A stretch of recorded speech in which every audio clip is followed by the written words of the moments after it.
Hello friends, स्वागत है आप सभी का आपके अपने प्यारे से यूट्यूब चैनल तरुण स्टडी क्लासेस पर। आज हम जो कि एसएससी जीडी कांस्टेबल के जो कि मोस्ट इंपोर्टेंट क्वेश्चन लेकर आए हैं, जो कि एग्जाम के लिए काफ़ी ज़्यादा इंपॉर्टेंट होगा। तो आप लोग वीडियो को अंत तक देखिएगा, सभी क्वेश्चन बहुत ज़्यादा महत्वपूर्ण होगा। इस वीडियो में हम जो कि वन लाइनर क्वेश्चन लेकर आए हैं, क्योंकि ऑप्शन वाले क्वेश्चन जो होते हैं उसमें जो कि टाइम यहाँ पर ज़्यादा लगता है और नंबर ऑफ क्वेश्चन कम हो पाते हैं। लेकिन इस वीडियो में आपको जो कि यहाँ पर क्वेश्चन ज़्यादा और टाइम आप लोगों को कम लगेगा। ये जो कि यहाँ पर एसएसजीडी कांस्टेबल के लिए बहुत ज़्यादा इंपॉर्टेंट होगा। और आप लोग को मैं एक बात जो कि यहाँ बता देना चाहता हूँ कि आप लोग यहाँ फालतू चीज़ों से बच के रहिए। यहाँ पर जो भी इंपॉर्टेंट होगा, यानी कि जो भी क्वेश्चन एसएसजीडी के एग्जाम के लिए होंगे, वही क्वेश्चन पढ़िए एसएसजीडी के लिए। अगर आप जिस एग्जाम की तैयारी कर रहे हैं, आप उसी एग्जाम के लिए पढ़िए और वही क्वेश्चन पढ़िए।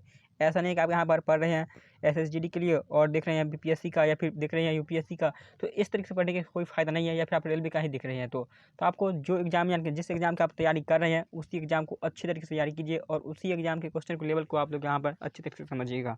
चलिए शुरू करते हैं आज के इस वीडियो को और देखते हैं क्वेश्चन काफ़ी ज़्यादा इंपॉर्टेंट होगा। तो आप लोग वीडियो को अंत तक देखिएगा, आप लोगों को बस यही रिक्वेस्ट करूँगा। देखिए पहले क्वेश्चन यहाँ पर क्या है। क्वेश्चन नंबर यहाँ पर देखिए नहीं दिखा दे रहा है, और यहाँ पर ऑनलाइन क्वेश्चन है यहाँ पर 80 प्लस क्वेश्चन जो कि इस वीडियो में हम करेंगे डिस्कस। देखते हैं पहले क्वेश्चन मेरा क्या है कि आधुनिक आवर्त सारणी में जो कि वर्गों की कुल संख्या कितनी है। तो याद रखिएगा, आधुनिक आवर्त सारणी में जो कि वर्गों की संख्या 18 है। और याद रखिएगा कि इसमें जो कि यहाँ पर यानी कि कुल संख्या कितनी है, इसमें जो कि आवर्त सारणी में वर्गों की आवर्तों की कुल संख्या कितनी, आवर्तों की संख्या याद रखिए 7 है। आधुनिक आवर्त सारणी में जो कि आवर्तों की संख्या 7 है। और अगर वर्गों की संख्या की बात करें, यानी कि इसका ग्रुप कितने हैं, तो 18 ग्रुप है, याद रखिएगा। और यहाँ पर आधुनिक आवर्त सारणी की खोज किसने की, तो वो मेंडलीव के द्वारा किया गया था। ये भी याद रखिएगा कि मेंडलीव के द्वारा जो कि आधुनिक आवर्त सारणी की खोज किया गया था।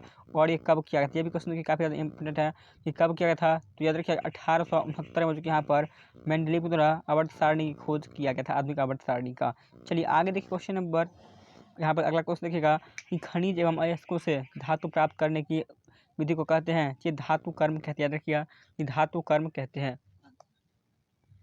अगला देखिए क्वेश्चन नंबर यहाँ पर कि रणनीतिक धातु कहा है, वह किसे कहा जाता है। याद रखिएगा टाइटेनियम को जो कि यहाँ पर रणनीतिक धातु कहा जाता है। अगला देखिए क्वेश्चन नंबर यहाँ पर कि अयस्क में जो कि उपस्थित अशुद्धि को क्या कहते हैं। तो याद रखिएगा अयस्क में उपस्थित अशुद्धि को जो कि यहाँ पर गैंग कहा जाता है। ये भी क्वेश्चन इंपॉर्टेंट है।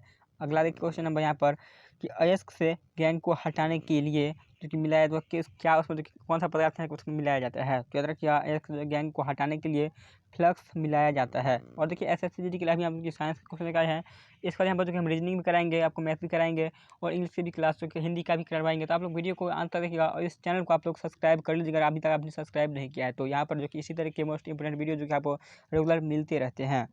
तो आप चैनल को सब्सक्राइब जरूर कर लीजिएगा और साथ में बेल आइकन को भी ऑन कीजिएगा ताकि आपको नोटिफिकेशन मिल पाए।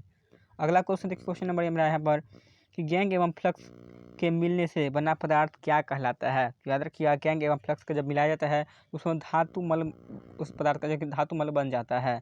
अगला देखिए यहाँ पर कि हॉर्न सिल्वर अयस्क है, तो वो किसका अयस्क। याद रखिए हॉर्न सिल्वर जो कि अयस्क होता है, तो ये चांदी का अयस्क होता है, याद रखिएगा। अगला देखिए क्वेश्चन यहाँ पर कि हेवी एस्पायर, यहाँ ये हेवी एस्पायर है जो कि अयस्क है, तो किसका अयस्क है, तो ये बेरियम का अयस्क है, याद रखिएगा।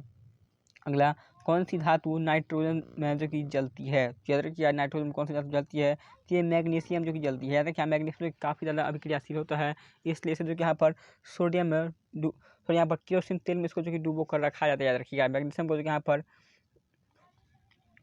केरोसिन तेल में डुबो कर रखा जाता है ताकि यहाँ पर ये जो कि ज्वलनशील पदार्थ ज़्यादा होता है, इस वजह से। अगला देखिए, अगला यहाँ पर कि लोह में जो कि जंग लगने से बना पदार्थ होता है, तो वह कौन सा पदार्थ। यहाँ लोहे में जब जंग लगने से बना पदार्थ कौन सा होता है, याद रखिए आपको वो फेरिक एवं फेरस ऑक्साइड होता है। याद रखिएगा फेरिक एवं फेरस ऑक्साइड। अगला देखिए क्वेश्चन है नंबर कि लोहा का जो कि शुद्धतम रूप क्या होता है। याद रखिए लोहा का जो सबसे शुद्धतम रूप होता है वो पिटवा लोहा होता है, याद रखिएगा काफ़ी इंपॉर्टेंट है। आगे देखिए यहाँ पर कि कौन जो कि झूठा सोना के नाम से जाना जाता है, यानी कि झूठा सोना के नाम से कौन जो कि जानते हैं किसको। तो याद रखिए Fe2 को जो कि यहाँ पर झूठा सोना के नाम से जाना जाता है। अगला देखिए यहाँ पर कि तांबा का शत्रु, यानी कि तांबा का जो शत्रु होता है वो किस तत्व को कहा जाता है। तो याद रखिए गंधक को जो कि तांबा का शत्रु कहा जाता है। क्वेश्चन काफ़ी इंपॉर्टेंट है। आगे देखिए यहाँ पर कि चांदी का निष्कर्षण मुख्यतः किस अयस्क से किया जाता है। तो याद रखिए चांदी का जो निष्कर्षण किया जाता है वो यानी कि अर्जेंटाइट से किया जाता है। याद रखिएगा अर्जेंटाइट से जो कि यहाँ पर चांदी का निष्कर्षण किया जाता है, चांदी का इसका निष्कर्षण किया जाता है। अगला देखिए यहाँ पर कि हॉलमार्क का चिन्ह, या आप सभी लोगों को लगभग पता भी होगा कि हॉलमार्क का चिन्ह जो कि किन उत्पादों पर लगाया जाता है। याद रखिए कि स्वर्ण आभूषण के उत्पादों पर जो कि यहाँ पर हॉलमार्क का चिन्ह लगा होता है, ताकि उसके जो कि शुद्धता की पता चल सके, यानी कि उसकी सोने की शुद्धता की पता करने के लिए उस पर जो कि हॉलमार्क का आभूषण का जो कि यहाँ पर साइन लगा होना होता है।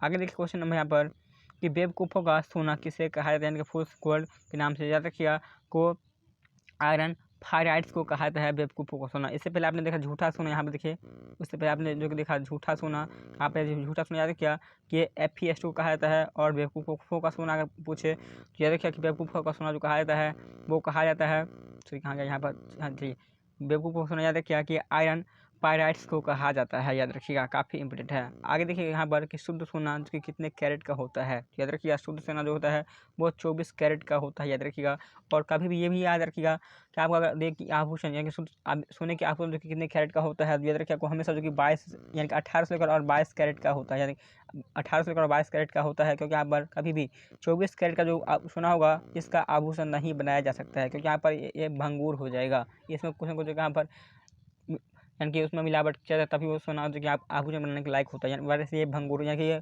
गर्दा बन जाएगा, इसका आभूषण नहीं बना सकते हम 24 कैरेट के सोना का। आगे देखिए क्वेश्चन नंबर यहाँ पर कि 18 कैरेट के मिश्रित सोने में जो कि शुद्ध सोने की प्रतिशत कितनी होती है। याद रखिए इसमें जो कि 75% ही शुद्ध सोना होता है 18 कैरेट के सोने में, बाकी यहाँ पर जो कि प्लेटिनम मिला होता है उसमें। अगला देखिए यहाँ पर कि संचायक बैटरी में जो कि कौन सी धातु का प्रयोग किया जाता है। याद रखिए संचायक बैटरी में शीशा यानी कि पेट्रोलियम का प्रयोग किया जाता है। और यहाँ पर पूछे संचायक बैटरी में कौन सा अम्ल पाया जाता है, तो वह सल्फ्यूरिक अम्ल H2SO4 याद रखिएगा, H2SO4 याद रखिएगा, ये जो कि पाया जाता है सल्फ्यूरिक अम्ल पाया जाता है। अगला देखिए यहाँ पर कि भारत में प्रचुर मात्रा में उपलब्ध नाभिकीय ईंधन कौन सा है। तो याद रखिए भारत में प्रचुर मात्रा में सबसे ज़्यादा ईंधन पाया जाता है तो वो थोरियम पाया जाता है। याद रखिए काफ़ी इंपॉर्टेंट है। आगे देखिए यहाँ पर कि किस गैस को प्राणवायु कहा जाता है। तो याद रखिए ऑक्सीजन गैस को जो कि प्राणवायु के नाम से जानते हैं, और इसे प्राणवायु कहा भी जाता है, जो कि सबसे ज़्यादा जो कि ये वायुमंडल में पाया जाता है पृथ्वी पर। आगे देखिए यहाँ पर कि रसायनों का सम्राट किसे कहा जाता है। याद रखिए रसायनों का सम्राट जो कि यहाँ पर सल्फ्यूरिक अम्ल को कहा जाता है, और इसका सूत्र क्या होता है याद रखिएगा, अभी जो हम बताए भी हैं H2SO4। याद रखिएगा H2SO4 जो कि यहाँ पर इसका रासायनिक सूत्र होता है सल्फ्यूरिक अम्ल का, ये भी याद रखिएगा, काफ़ी इंपॉर्टेंट है। आगे यहाँ पर देखिए कि हीलियम के खोजकर्ता कौन है। तो याद रखिएगा हीलियम के खोजकर्ता कौन है, तो लोकियर के द्वारा जो कि यहाँ पर हीलियम को खोजा गया था। याद रखिएगा। अगला यहाँ पर देखिए क्वेश्चन कि हीलियम के जो कि नाभिक में होते हैं तो वो क्या होते हैं। तो याद रखिए कि हीलियम के नाभिक में क्या होते हैं, तो 2 प्रोटॉन तथा 2 न्यूट्रॉन होते हैं हीलियम के नाभिक में। याद रखिएगा हीलियम जो कि यहाँ पर काफ़ी हल्की गैस होती है। याद रखिएगा कि हीलियम एक प्रकार से जो हल्की गैस होती है। अगला यहाँ पर देखिए कि गुब्बारों में जो कि हाइड्रोजन के स्थान पर हीलियम गैस भरी जाती है। तो ये क्यों भरी जाती है, काफ़ी आप देखेंगे गुब्बारों में अब जो कि यहाँ पर हीलियम गैस का ही प्रयोग किया जाता है, पहले जो कि हाइड्रोजन का प्रयोग किया जाता था। याद रखिएगा या हाइड्रोजन से हल्की होती है, इस वजह से जो कि हीलियम का प्रयोग किया जाता है, जो कि हम पहले बता चुके हैं। आगे देखिए यहाँ पर कि पेट्रोलियम मिश्रण, पेट्रोल किसका मिश्रण होता है। याद रखिए कि पेट्रोल जो मिश्रण होता है वो कार्बोहाइड्रेट यानी हाइड्रोकार्बन का एक जो कि मिश्रण होता है पेट्रोलियम। याद रखिएगा। आगे देखिए यहाँ पर कि पेट्रोलियम से प्राप्त होने वाला मोम यानी कि वाक्स जो कि क्या होता है। तो याद रखिए पेट्रोलियम से प्राप्त होने वाला मोम क्या होता है, तो पैराफिन मोम होता है। याद रखिए पैराफिन मोम, ये काफ़ी ज़्यादा इंपॉर्टेंट है ये क्वेश्चन आपके सभी एग्जामों के लिए, याद रखिएगा। चलिए आगे देखिए कि टमाटर सास में जो कि क्या पाया जाता है, टमाटर के रस में जो कि क्या पाया जाता है। या तो क्या को एसिटिक अम्ल यानी कि टमाटर के जो कि यहाँ पर ये उसके अंदर जो होता है रस, उसमें क्या पाया जाता है, तो वो एसिटिक अम्ल पाया जाता है। याद रखिएगा उसमें एसिटिक अम्ल पाया जाता है। आगे देखिए यहाँ पर कि स्याही के धब्बों को जो कि हटाने के लिए प्रयुक्त होता है, तो वो क्या प्रयुक्त होता है, तो ऑक्जेलिक अम्ल का यहाँ पर प्रयोग किया जाता है। याद रखिएगा कि स्याही के धब्बों को हटाने के लिए ऑक्जेलिक अम्ल का प्रयोग किया जाता है। अगला यहाँ पर देखिएगा कि मानव गुर्दे में बनने वाली पथरी प्रायः बनी होती है, तो किसकी बनी होती है, यानी कि मानव गुर्दे यानी कि किडनी में, गुर्दे के यहाँ पर देखिए हिंदी यहाँ पर इसको गुर्दे दिया, इसको इंग्लिश में किडनी बोलते हैं। किडनी तो आप सभी लोग जानते होंगे। तो इसमें जो कि पथरी बनता है तो ये किसका बना होता है, तो वह कैल्शियम ऑक्जेलेट का बना होता है। याद रखिएगा ये कैल्शियम ऑक्जेलेट का जो कि यहाँ पथरी बना होता है। आगे देखिए यहाँ पर और यहाँ पर कोशिका के बारे में अगर बात करें कि कोशिका किसकी बनी होती है, तो याद रखिए आपको सेल्यूलोज की बनी होती है। ये क्वेश्चन भी इंपॉर्टेंट है। अब यहाँ पर देखिए कि रबर जो कि उपयोग में बहुलता से प्रयुक्त होता है, तो किसके लिए, याद रखिएगा वो एनिलीन के लिए जो प्रयोग होता है। याद रखिएगा वो एनिलीन के लिए प्रयोग होता है। अगला यहाँ पर देखिएगा कि पीवीसी का तात्पर्य क्या है, यानी कि इसका फुल फॉर्म जो कि क्या होता है पीवीसी का। तो याद रखिए पीवीसी का फुल फॉर्म क्या होता है, तो ये पॉलीविनाइल क्लोराइड होता है। याद रखिएगा पॉलीविनाइल क्लोराइड जो कि इसका पीवीसी का फुल फॉर्म होता है। याद रखिएगा काफ़ी इंपॉर्टेंट, ये क्वेश्चन जो कि एग्जाम में बहुत बार पूछा गया है। आगे यहाँ पर देखिएगा कि रेन कोट बनाया जाता है वो किससे बनाया जाता है, यानी कि वो जो बरसात में जो कि बादल बनाए सॉरी बरसात का जो ड्रेस होता है इसको रेन कोट बोलते हैं, तो किससे बनाया जाता है, तो वो पॉलीकार्बोनेट से बना होता है। याद रखिएगा कि पॉलीकार्बोनेट से वो बना होता है। आगे यहाँ पर देखिएगा कि मानव निर्मित प्रथम कृत्रिम रेशा था तो वो कौन था। याद रखिएगा मानव निर्मित के प्रथम कृत्रिम रेशा था तो वो रेयन था। याद रखिएगा काफ़ी इंपॉर्टेंट है। आगे यहाँ पर देखिएगा कि नायलॉन बनाने के लिए जो कि प्रयुक्त कच्चा पदार्थ क्या है। तो याद रखिए नायलॉन जो कि बनाने के लिए प्रयुक्त कच्चा पदार्थ क्या है, तो वो जो कि एडिपिक अम्ल। याद रखिएगा उसको जो कि यहाँ पर एडिपिक अम्ल के नाम से जानते हैं। याद रखिएगा काफ़ी ज़्यादा इंपॉर्टेंट है क्वेश्चन भी। अगला यहाँ पर देखिएगा कि नोबेल का तेल कहा जाता है, किसे कहा जाता है नोबेल का तेल। याद रखिए काफ़ी ज़्यादा इंपॉर्टेंट है कि नोबेल का तेल किसे कहा जाता है, तो ये ट्राई ग्लिसरीन को कहा जाता है। याद रखिएगा कि नाइट्रेटो ग्लिसरीन को कहा जाता है। आगे यहाँ पर देखिएगा कि क्षारों द्वारा तेल का जल अपघटन क्या कहलाता है। तो याद रखिए क्षारों द्वारा देखिए तेल का जल अपघटन क्या कहलाता है, तो साबुनीकरण कहलाता है। याद रखिए साबुनीकरण अभिक्रिया जो कि यहाँ पर कहते हैं उसको। आगे यहाँ पर देखिएगा कि जीव विज्ञान के जनक के नाम से कौन जाने जाते हैं। तो याद रखिएगा जीव विज्ञान के जनक के नाम से कौन जाने जाते हैं, तो अरस्तु को जो कि यहाँ पर जीव विज्ञान का जनक के नाम से जानते हैं, जिसको बायोलॉजी बोलते हैं, इंग्लिश में बायोलॉजी बोलते हैं। बायोलॉजी के यानी कि फादर ऑफ बायोलॉजी किसे कौन है, तो अरस्तु। याद रखिएगा। आगे यहाँ पर देखिएगा कि वनस्पति विज्ञान के जनक कौन हैं। याद रखिएगा वनस्पति विज्ञान के जनक जो कि यहाँ पर थियोफ्रैक्टस को कहा जाता है। याद रखिएगा कि थियोफ्रैक्टस को जो कि वनस्पति विज्ञान के जनक के रूप में जानते हैं, यानी कि नाम से जानते हैं इनको। अगला यहाँ पर देखिएगा कि जंतुओं में फुट एंड माउथ रोग होता है तो वो किससे होता है। याद रखिएगा वो विषाणु होता है, जिसको इंग्लिश में वायरस बोलते हैं। याद रखिएगा इसको यहाँ पर वायरस बोलते हैं। तो याद रखिए कि विषाणु से होता है जो कि जंतुओं में फुट एंड माउथ रोग। ये भी क्वेश्चन इंपॉर्टेंट है। अगला यहाँ पर देखिएगा कि लाल सागर का लाल रंग किसकी उपस्थिति के कारण जो कि दिखता है, यानी कि लाल सागर जो कि यहाँ पर भूमध्य सागर और लाल सागर जो कि यहाँ पर जुड़ती है, किसकी जो कि लाल रंग किसकी उपस्थिति के कारण होती है। याद रखिएगा कि शैवालों की उपस्थिति के कारण होता है। याद रखिएगा। अगला यहाँ पर देखिएगा कि वृक्षों की छाल पर उगने वाले कवक को क्या कहते हैं, यानी क्या कहलाते हैं वृक्षों पर जो वृक्षों की छाल पर उगने वाले कवक को क्या कहते हैं, तो कोर्टिकोलस कहा जाता है। याद रखिए ये क्वेश्चन भी एग्जाम में जो कि बहुत ज़्यादा बार पूछा गया है, एसएससी के एग्जाम में भी पूछा गया था और रेलवे के एग्जाम में भी ये पूछा गया था कि वृक्षों की छाल पर उगने वाले कवक को क्या कहते हैं, तो वो कोर्टिकोलस कहा जाता है। तो आप लोग अगर वीडियो को अभी तक देख रहे हैं तो आप लोग को वीडियो पसंद जरूर आ रहा होगा, तो वीडियो को एक लाइक कीजिएगा प्लीज़, जाके आप लोगों को हम जो वीडियो बनाते हैं तो मेरे मेहनत का बस यही आप लोग एक अगर फ़ायदा देना चाहते हैं तो आप लोग वीडियो को अंत तक देखिएगा और वीडियो को लाइक और शेयर जरूर से ज़रूर कीजिएगा। अगला यहाँ पर देखिएगा कि गोबर पर उगने वाले कवक क्या कहलाते हैं। तो याद रखिए गोबर पर उगने वाले कवक क्या कहलाते हैं, तो क्रोपोफिलस कहलाता है। याद रखिएगा कि गोबर पर उगने वाले कवक को क्या कहते हैं, तो क्रोपोफिलस कहा जाता है। अगला यहाँ पर देखिएगा कि जल द्वारा परागण कहलाता है तो क्या कहलाता है। याद रखिएगा जल द्वारा जो कि परागण क्या कहलाता है, तो हाइड्रोफिलिक कहलाता है। याद रखिएगा हाइड्रोफिलिक के नाम से उसको जानते हैं, काफ़ी ज़्यादा इंपॉर्टेंट है। आगे यहाँ पर देखिएगा कि कॉफ़ी पाउडर के साथ मिलाया जाने वाला चिकोड़ी चूर्ण प्राप्त होता है तो वो किससे प्राप्त होता है, यानी कि कॉफ़ी पाउडर के साथ जो कि यहाँ पर कॉफ़ी जो बनता है जिसमें जो कि जहाँ पर चाय में या फिर दूध में मिलाकर जो कि पिया जाता है वो पेय पदार्थ होता है, उस पाउडर में जो कि यहाँ पर एक चूर्ण मिलाया जाता है तो वो किसका बना होता है, यानी कि कहाँ से प्राप्त होता है, तो वो जड़ों से प्राप्त होता है। देखिए कॉफ़ी पाउडर में जो कि मिलाया जाने वाला चिकोड़ी चूर्ण उसको क्या नाम है, कभी कभी आपसे क्वेश्चन एग्जाम में इस तरीके से भी पूछा जाता है कि कॉफ़ी में कौन सा चूर्ण मिलाया जाता है, तो याद रखिएगा वो चिकोड़ी चूर्ण के नाम से जो कि उससे जानते हैं। याद रखिएगा ये काफ़ी ज़्यादा इंपॉर्टेंट है, ये चिकोड़ी चूर्ण के नाम से जानते हैं। और ये कहाँ से प्राप्त होता है, ये याद रखिएगा जड़ों से प्राप्त, ये क्वेश्चन काफ़ी ज़्यादा इंपॉर्टेंट है। आगे यहाँ पर देखिएगा कि तंबाकू की पत्तियों में कौन सा रोग होता है, तो याद रखिए तंबाकू की पत्तियों में कौन सा रोग होता है, तो ये निकोटीन नाम हो जाता है। तंबाकू की पत्ती में जो यहाँ पर एक निकोटीन, यहाँ पर रोग नहीं बल्कि तंबाकू की पत्तियों में यहाँ पर निकोटीन जो कि रसायन पाया जाता है, कि यह रसायन होता है रोग नहीं, सॉरी यहाँ पर रसायन याद रखिएगा। तंबाकू की पत्तियों में जो यहाँ पर निकोटीन नामक रसायन पाया जाता है।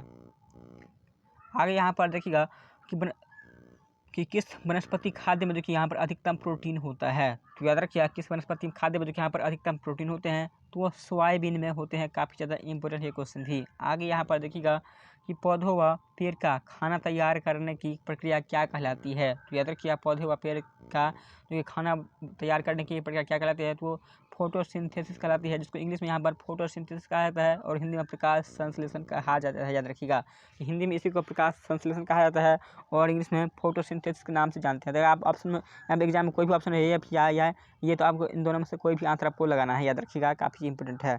अगला यहाँ पर देखिएगा कि ग्लाइकोलिसम का जो कि अंतिम उत्पाद क्या होता है। ये क्वेश्चन भी एग्जाम के लिए इंपॉर्टेंट है कि ग्लाइकोलिसम का जो कि अंतिम उत्पाद क्या होता है। याद रखिए कि ये पायरुविक अम्ल होता है। याद रखिएगा ये पायरुविक अम्ल होता है, काफ़ी ज़्यादा इंपॉर्टेंट है।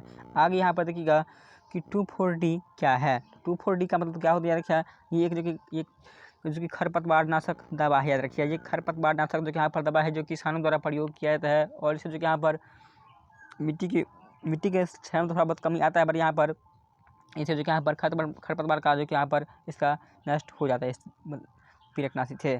आगे यहाँ पर देखिएगा कि पादप रोगों का जो कि सबसे उत्तरदायी कारक है तो क्या। याद रखिएगा कि पादप रोगों का जो कि सबसे उत्तरदायी कारक क्या है, ये फफूंदी। याद रखिएगा, काफ़ी ज़्यादा इंपॉर्टेंट है। अगला यहाँ पर देखिएगा कि चाय में लाल रस्ट रोग किसके कारण होता है। तो याद रखिएगा चाय में जो कि लाल रस्ट रोग किसके कारण होता है, तो ये हरे शैवाल के कारण होता है। याद रखिएगा। अगला यहाँ पर देखिएगा कि नींबू का कैंसर रोग होता है तो किससे होता है, तो ये जीवाणु से होता है। याद रखिएगा ये जो कि जीवाणु से होता है, ये भी इम्पोर्टेंट है। आगे यहाँ पर देखिएगा कि अग्नि निर्जा रोग संबंधित है, किससे संबंधित है, ये सेब से संबंधित है। और याद रखिए यहाँ बात आई नींबू की, तो नींबू में कौन सा जो कि विटामिन पाया जाता है। याद रखिए नींबू में जो कि यहाँ पर विटामिन सी प्रचुर मात्रा में पाया जाता है। याद रखिएगा। आगे यहाँ पर देखिएगा कि पत्तियों का जो कि हरा रंग प्रदान करता है, तो वो कौन प्रदान करता है, तो पत्तियों को हरा रंग जो कि कौन।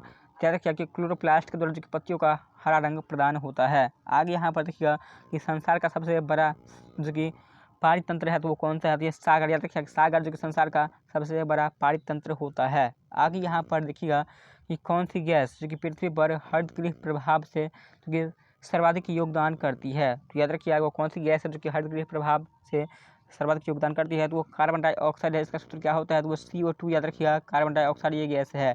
याद रखिए, काफ़ी इंपॉर्टेंट है। आगे यहाँ पर देखिएगा कि चिकित्सा शास्त्र का जनक किसे कहा जाता है। तो याद रखिएगा चिकित्सा शास्त्र का जनक किसे कहा जाता है, कि हिप्पोक्रेटस को कहा जाता है। काफ़ी इंपॉर्टेंट, याद रखिएगा हिप्पोक्रेटस जो कि यहाँ पर चिकित्सा शास्त्र के जनक के रूप में जाने जाते हैं। अगला यहाँ पर देखिएगा क्वेश्चन नंबर यहाँ पर कि मछलियों से संबंधित अध्ययन क्या कहलाता है। तो याद रखिए मछलियों से संबंधित अध्ययन क्या कहलाता है, कि जो कि इक्थोलॉजी कहा जाता है। याद रखिएगा इक्थोलॉजी जो कि कहते हैं मछलियों से संबंधित अध्ययन को। आगे यहाँ पर देखिएगा कि घाव का अध्ययन क्या कहलाता है। तो याद रखिएगा घाव का अध्ययन क्या कहलाता है, ये क्वेश्चन इम्पोर्टेंट है। इसको जो कि ट्रेमेटोलॉजी कहते हैं। याद रखिएगा घाव के अध्ययन को क्या कहते हैं, तो ट्रेमेटोलॉजी कहते हैं। ये सभी जो कि बायोलॉजी का क्वेश्चन है और ये इंपॉर्टेंट भी है। अगला यहाँ पर देखिएगा कि जनसंख्या का अध्ययन क्या कहलाता है। तो याद रखिए जनसंख्या के अध्ययन को क्या कहते हैं, उसको जो कि यहाँ पर डेमोग्राफी कहा जाता है। आगे यहाँ पर देखिएगा कि मानव की त्वचा सबसे मोटी होती है तो कहाँ पर होती है। मानव की जो त्वचा होती है, चमड़ी जो होती है, वो सबसे मोटी कहाँ पर होती है, तो वो तलवे यानी कि पैर के अंदर जो तलवे होती है, उस तलवे का जो कि यहाँ पर सबसे मोटी होती है त्वचा। याद रखिएगा क्योंकि यहाँ पर ये जो कि इसमें धूप नहीं लगता है और ये जो कि यहाँ पर आप पथरी वाली ज़मीन पर भी चलते हैं तो थोड़ा बहुत ये सहन कर सकता है क्योंकि ये मोटी चमड़ी होती है। आगे यहाँ पर देखिएगा कि कोशिका में पाया जाने वाला जो कि आनुवांशिक पदार्थ है, तो वो कौन सा पदार्थ है। याद रखिए कि कोशिका में पाया जाने वाला जो कि आनुवांशिक पदार्थ वो DNA है। इसका फुल फॉर्म क्या होता है DNA का, आप लोग कमेंट में लिखिएगा कि DNA का फुल फॉर्म क्या होता है। आप सभी यहाँ पर कमेंट में ज़रूर से ज़रूर लिखिएगा। अगले वीडियो में हम इसके बारे में जो कि डिटेल में बता देंगे। और याद रखिए कोशिका अगर बात करें तो कोशिका जो कि किस पदार्थ की बनी होती है, तो याद रखिए कोशिका जो यहाँ पर सेल्यूलोज की बनी होती है, जो कि आप पहले भी बता चुके हैं। और याद रखिए ये क्वेश्चन एग्जाम के लिए इंपॉर्टेंट होगा कि कोशिका किसकी बनी होती है, तो ये सेल्यूलोज की बनी होती है। DNA का फुल फॉर्म आप लोग कमेंट में ज़रूर से ज़रूर लिखिएगा। आगे यहाँ पर देखिएगा कि योग्यता की उत्तरजीविता का प्रतिपादन किया था वो किसने किया था। तो याद रखिए कि योग्यता की जो कि उत्तरजीविता की प्रतिपादन किसने किया, ये डार्विन के द्वारा यानी कि चार्ल्स डार्विन के द्वारा ये किया गया था। याद रखिएगा काफ़ी ज़्यादा इंपॉर्टेंट होगा। आगे यहाँ पर देखिएगा कि मानव के शरीर में जो कि एंट अमीबा हिस्टोलिन का पाया तो किस में पाया जाता है। तो याद रखिएगा कि मानव के शरीर में जो कि यहाँ पर एंट अमीबा हिस्टोलिटिका किस में पाया जाता है, तो वो आंत में पाया जाता है। रखिए ये छोटी आंत में भी और बड़ी आंत में भी ये पाया जाता है। याद रखिए काफ़ी ज़्यादा इंपॉर्टेंट है। आगे यहाँ पर देखिए कि पेचिस के लिए उत्तरदायी प्रोटोजोआ कौन सा है। तो याद रखिए पेचिस के लिए जो उत्तरदायी प्रोटोजोआ कौन सा है, तो ये एंट अमीबा होगा। याद रखिएगा। अगला यहाँ पर देखिएगा कि प्रबाल क्या है। तो याद रखिए प्रबाल एक जो कि समुद्री जीव है। इसे आप शायद यहाँ पर देखे भी होंगे, अगर नहीं देखे होंगे तो यहाँ पर सर्च कर लीजिएगा यूट्यूब पर, सॉरी यहाँ पर गूगल पर, और यहाँ पर देख लीजिएगा कैसा अजीब होता है प्रवाल, देख लीजिएगा। चलिए आगे यहाँ पर देखते हैं कि ब्लड प्रेशर जो कि मापक यंत्र है, तो वो ब्लड प्रेशर जो कि किस यंत्र से मापते हैं, जिसको यहाँ पर हिंदी में रक्तचाप या फिर रक्तदाब बोलते हैं। तो याद रखिए कि स्पेग्नोमीटर के नाम से जो क्या वो यंत्र होता है, उस यंत्र से जो यहाँ पर ब्लड प्रेशर को मापा जाता है, याद रखिएगा। आगे यहाँ पर देखिएगा कि सोते समय मनुष्य का रक्तचाप क्या होता है। तो याद रखिएगा सोते समय जो मनुष्य का रक्तचाप क्या होता है, तो वो घट जाता है। और रक्तदाब एजेक्ट यहाँ पर कितना होना चाहिए, याद रखिएगा कि रक्तदाब एजेक्ट होना चाहिए वो 120/80 mmHg होना चाहिए, याद रखिएगा। ये 120/80 mmHg की होना चाहिए, याद रखिएगा। काफ़ी ज़्यादा ये भी क्वेश्चन एग्जाम में पूछ जाता है। चलिए आगे यहाँ पर देखते हैं कि दौड़ लगाते समय मनुष्य का रक्तचाप कितना होता है। तो याद रखिए दौड़ लगाते समय जो यहाँ पर मनुष्य का रक्तचाप कितना होता है, तो वो बढ़ जाता है दौड़ते समय, यानी कि दौड़ लगाते समय। आगे यहाँ पर देखिएगा कि मानव शरीर में जो कि हीमोग्लोबिन का कार्य क्या होता है। तो याद रखिए मानव शरीर में जो कि हीमोग्लोबिन का कार्य क्या होता है, तो ये ऑक्सीजन का परिवहन करना जो कि मानव शरीर में हीमोग्लोबिन का प्रमुख कार्य होता है। आगे यहाँ पर देखिएगा कि किस रुधिर वर्ग में जो कि एंटीबॉडी नहीं पाई जाती है। तो याद रखिए वो ए बी, यानी कि ए बी ब्लड ग्रुप जो होता है उसमें कोई भी एंटीबॉडी नहीं पाई जाती है। और यहाँ पर अगर बात करें एंटीजन की, तो एंटीजन इसमें भी पाई जाती है, याद रखिएगा।